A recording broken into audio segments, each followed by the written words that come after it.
nandito tayo sa Barangay Bagutan, no? Pupunta sana ako dito sa Bagutan Falls. Ito yung daanan. May nakaagaw ng pansin sa akin, no? Kung nakikita nyo, no? Si Tatay Elinito yan. Kung si Buta, kung tawagin dito sa Barangay Bagutan. Nagtataka ako, bakit napunta siya dito? Samantala, meron siyang bahay doon sa kabila. Yung pinupuntahan natin palagi. Tanungin natin.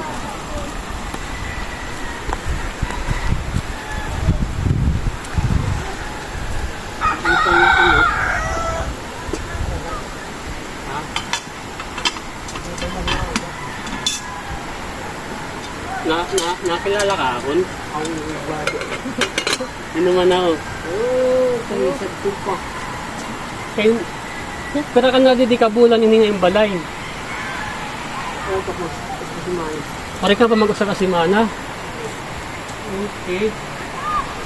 Ano mo balay dito nga usa? Baligya kayo. Ha? Kayo baligya kayo gin. Kirsa na daklig ko. Yun nga na ano? Kirsa na da. Personada. Yung taas ng patay. Okay. Tapos din ka man, ang kwarta na yung mag-impalitin niya mo balay. Ay, yung baligya ko ang sinyo. Nagkangutang ako rakbay di. Yan no? Ako sa sinyo. Oo. Nangutang ako rakbay di. Pero man hindi niya yung balik yan, yung balik na yung balay. Sa sinyo. Sa Isbel. So yung ginawa ni tatay, yung pera niya na makukuha sana every 3 months doon sa senior, bininta niya, yun yung pinambili niya ng bahay dito. Ang sabi niya, lumayo daw siya doon sa location na yun kasi meron daw mga hindi magandang nangyayari, kaya mas binabuti niya na magsulo o lumayo. Kaya dito no, peaceful, mag-isa lang siya, wala siyang mga kapitbahay na makikita at walang ibang tao. Ano yung pangabuhi? Hindi ka man mga pagkaon mo, Ay, ang namin dyan. sa taga-taglag yato ng kabugtuan, ano? Dili, atubang nga di, try nga di atubang. Kasi maini, ang kalang Christine pa ini. Kung pandin sa Bagutan. Mga, yung sinasaing, Oo. Ang sa kaputo sa maihap mga gahin. isang kilo, di ba 2 tapyo ng bigas, sa mga saginas sa kakapi? Ay, doon lang, kuwan, ligo. Okay. Mas maupay na didi, at least mas kang didi, tahimik nga, open area. Dito ginagawa akong patay dito. Ito, tama dito. Dito mo akong kahipid. Ba, kinaman ko no? Ay, hindi nakasawan.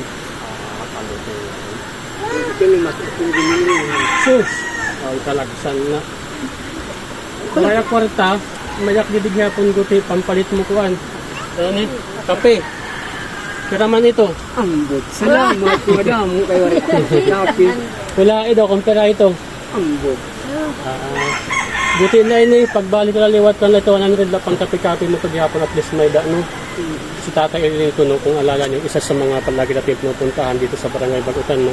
Hindi yan nawawalan ng pasadubong nagpupunta tayo. Ngayon lang, hindi natin siya focus na puntahan, nasagi lang sa paningin natin, kaya at the same time, daanan lang natin.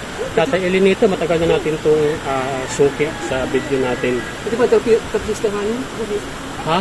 Ay, oo, nga pala. Meron tayong binigay na gitara sa kanya noon, Hainman. Dali. Naalala ko. Pasok ako, ha? Dagan. Gusto mo, wari mang kwirdas kayo naman paggamit ng gumao. Meron tayo kasi nung mga nakarang panahon mo, nung before ng Christmas last. Kung sino man no, yung meron mabubuting loob o may mga pinaglumaan na gitara o mabilhan sa tatay ng panibagong chord kasi na-stock na lang yung gitara niya, hindi na magamit.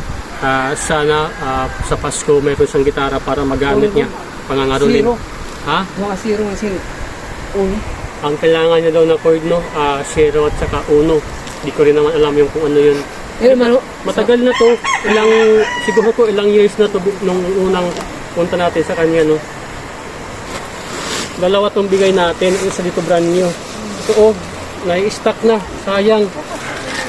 Yung isa, bininta niya kasi pinampagamot sa sakit niya. Ngayon naman, meron pa natitirang